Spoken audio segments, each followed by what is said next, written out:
Last week I made a video where I showed an AI's attempt to make photorealistic renderings of the cast of Dark Souls. I loved seeing everyone's reaction to it, but I only did about half the characters in the game. So in today's follow-up episode, we're going to complete Dark Souls 1. And I'm not just going to do the remaining characters that were in high demand, I'm going to try and do everything, including some of the really weird stuff that no one asked for. Let's kick things off with Gwyndolin. There was a high demand for this, but it couldn't be done without a bit of cheating. The first problem is that the mask is too obstructive. Though I was reminded of an older video by Crest, which I'll link to below, that shows how you can remove Gwyndolin's mask in-game by de-rendering the metallic material it's made of.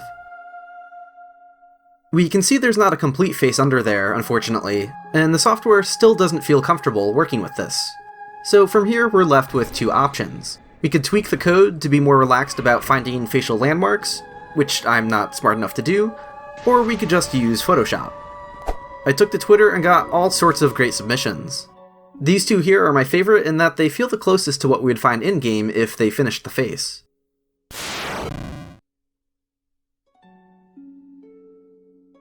There were also a couple other neat submissions I'd like to share.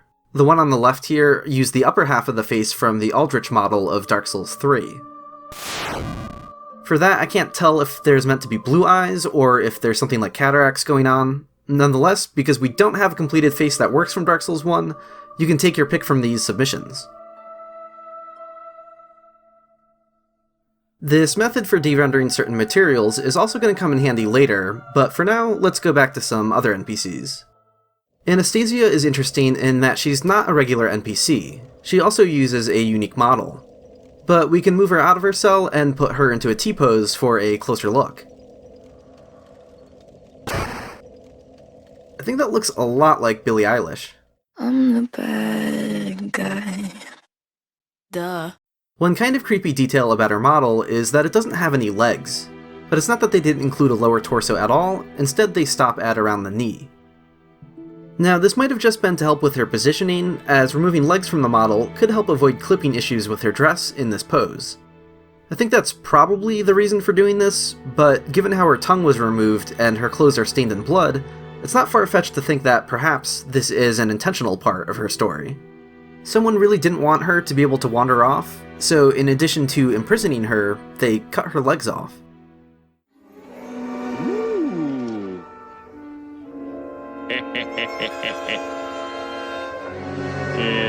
Too far.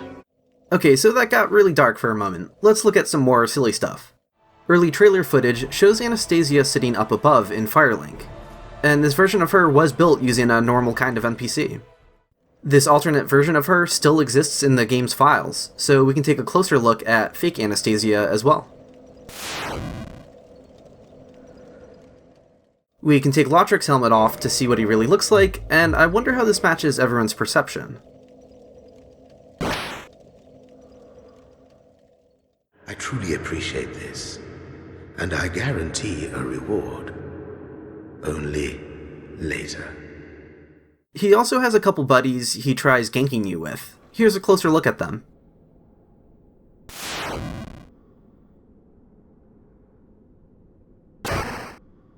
The conversion of his second friend here really reminds me of something, but I can't quite put my finger on it. I don't think I'm picturing any specific celebrity or anything like that, but more like I want to say there's some video game box art with some generic fantasy dude that looks just like this somewhere. Let me know in the comments if anything comes to mind. While we're looking at weird bodyguard duos, let's take a look at Vince and Nico. We accompany my lady on her righteous mission.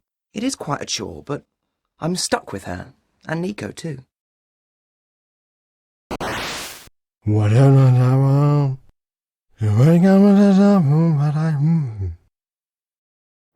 Next up is Havel, or one of his acolytes, or whatever you choose to believe. He looks like he plays bass in a prog rock band. And here's Ingward. I think that works pretty well. He looks like he'd take his job seriously, and so I'm not surprised he's the only sealer to have stuck around. My name is Ingward. I am the guardian of the seal. Continuing down our list of weird older guys, here's Jeremiah. We can maybe interpret this to be his appearance before the head wraps went on, since it's strongly implied that there's not meant to be a normal human face under there anymore. A closer look at his headpiece reveals some bloodstains on it, and a look at his concept art shows some weird growths sticking out. If you want to go down a weird speculation rabbit hole, we can consider how he might be in the middle stages of growing that inexplicable wall hugger we find in Blighttown. Anyways, while we're at it, let's take a look at the rest of the NPC invaders. Here's Mildred. The AI is way too generous here.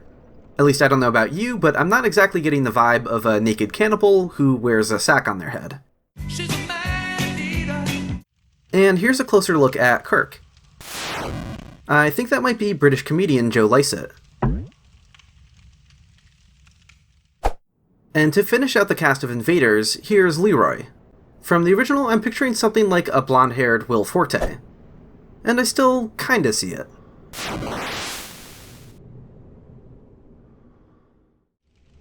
And here's Domhnall. Aye, Shemai, and good day to you. I'm Domhnall of Zena. But the real question is, can the AI handle his mask? It can, and the result is not good. Now, if you haven't seen it before, this is actually based on a real-life historical item. There's a great video about it by Atlas Obscura, which I'll link to below. Let's move on to Sieglinde.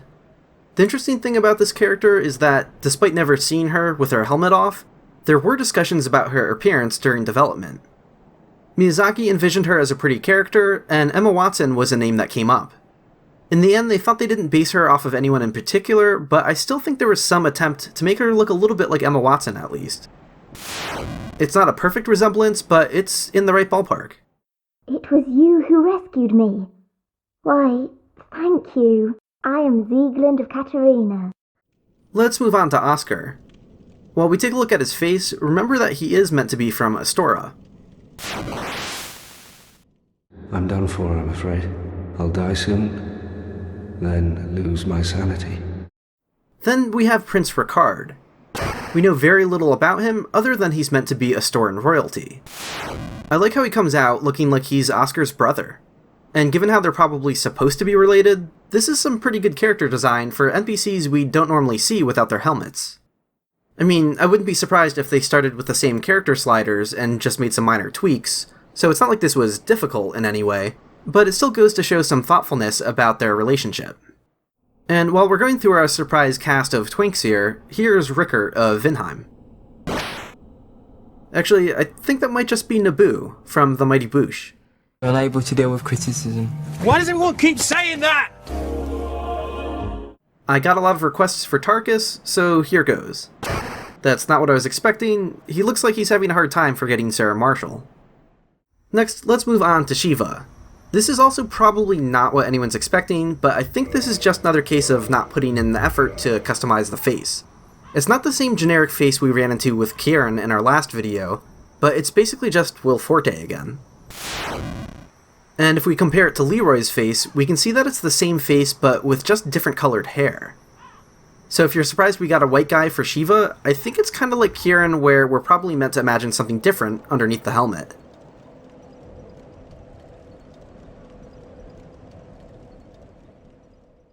But then we also see Shiva's invisible bodyguard with a more proper design, where the AI still leans towards Caucasian features. So this might reveal some white bias from the software, but it's also hard to be sure where a lack of details from the original model might be partly to blame. And since I only did half of the Forest Hunters in the previous video, let's get that completed here now as well. Here's the female knight, looking like kind of a badass. And here's Ferris, or whoever they are. Lastly, we have the Assassin Forest Hunter, and I think that's Martin Shkreli. I usually avoid the Forest Hunters, but I might be incentivized to go out of my way for this one. You may remember the name Martin Shkreli. Now a federal court has sentenced him to 7 years in prison. Lastly, we have the Darkmoon Knightess. I know people wanted to see this as well, so let's take a look. The conversion reminds me of Jennifer Jason Leigh, although the lore for this character says that her armor is supposed to hide her hideous form. So like with Jeremiah, I think we can maybe think of this as how this character used to look, perhaps. Well, you are a rare visitor. Welcome to the lost city of Anorlondo, chosen undead. That should be all of the regular NPCs. There's a few we're skipping over because they just have generic faces as well, but there's still some more stuff we can look at. Did you know this game has a Fauxlaire? In the original network test, you could pick a variety of preset builds that don't match what we normally get in character creation.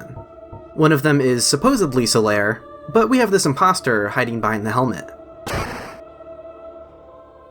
We can also take a quick look at some of the character defaults.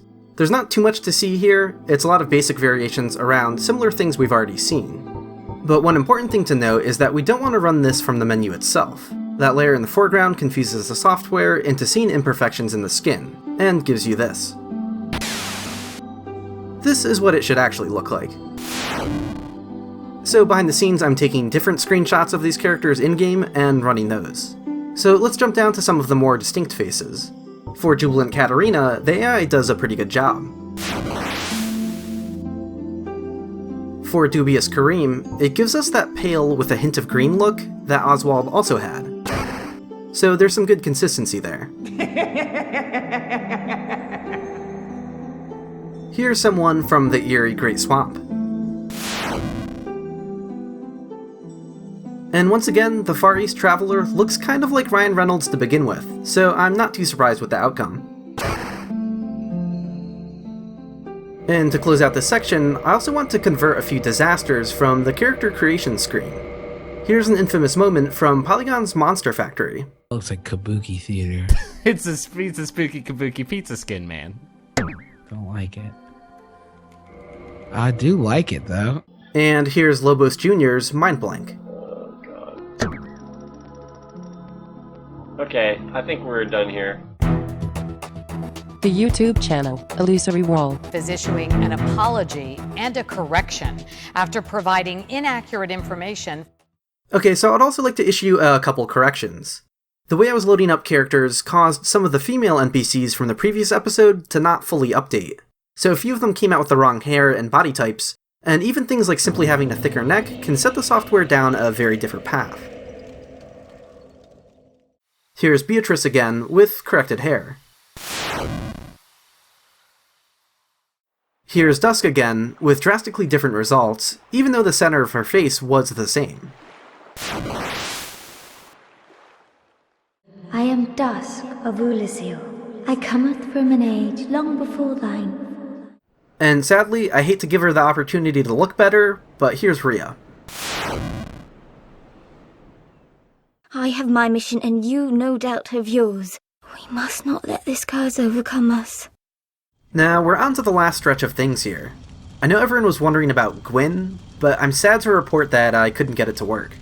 I tried with varying amounts of hair removed, using brightened screenshots from the opening cutscene. The algorithm just doesn't seem to like this old man. Perhaps I could try harder by altering Gwyn, but aside from Gwyndolin, where we were given a pretty good foundation to work with, I'm not too keen on just slapping googly eyes and wax lips on every monster until the AI works. It reaches a point where the software just isn't paying attention to the source anymore, and by then there's no point in doing it. But to immediately contradict what I just said, I think this is the only other time I'm going to do this though, here's an altered version of the channeler. This alteration was submitted on Twitter, and it turned into this. Just kidding, it was actually this. We also have the Undead Merchant. The female Undead Merchant uses the same model, so this applies to both of them. What a waste of time. Go and fall off a cliff. We also have the Wisps. The same thing kind of happens with the Necromancers. Without well-defined eyes, it gets confused and wants to add glasses again.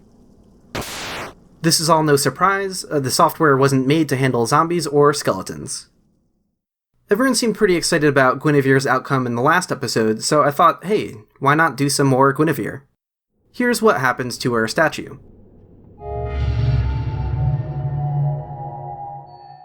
Speaking of statues, we have the statue of the mother and child. Here's the mother. And here's the baby.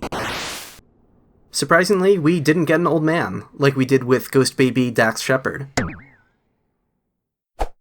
We also have a couple weirdos we can find across the various menus. In one attempt, when I was trying to convert something from the character creation screen, it actually focused on this face and gave me this. Then we also have this guy from the level up screen, who's kind of like an early stage of the Galaxy Brain meme.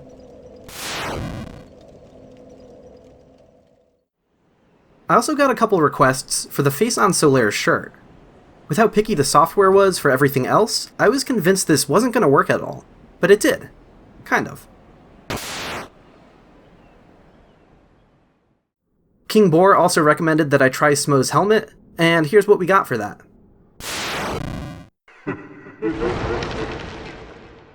Lastly, I said earlier that de-rendering materials like we did for Gwyndolin's mask was going to come in handy again. So here we are at the Giant Blacksmith.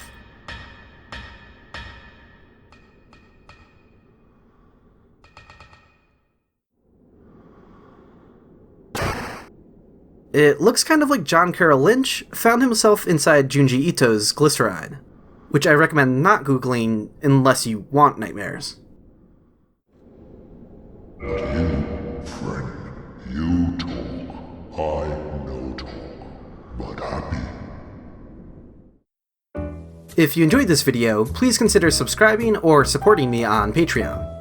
I wanted to thank everyone who helped with the Photoshop submissions on Twitter, and also King Boar for helping me bounce various ideas around. And also an extra special thanks to my backers at the Evil Vagrant tier.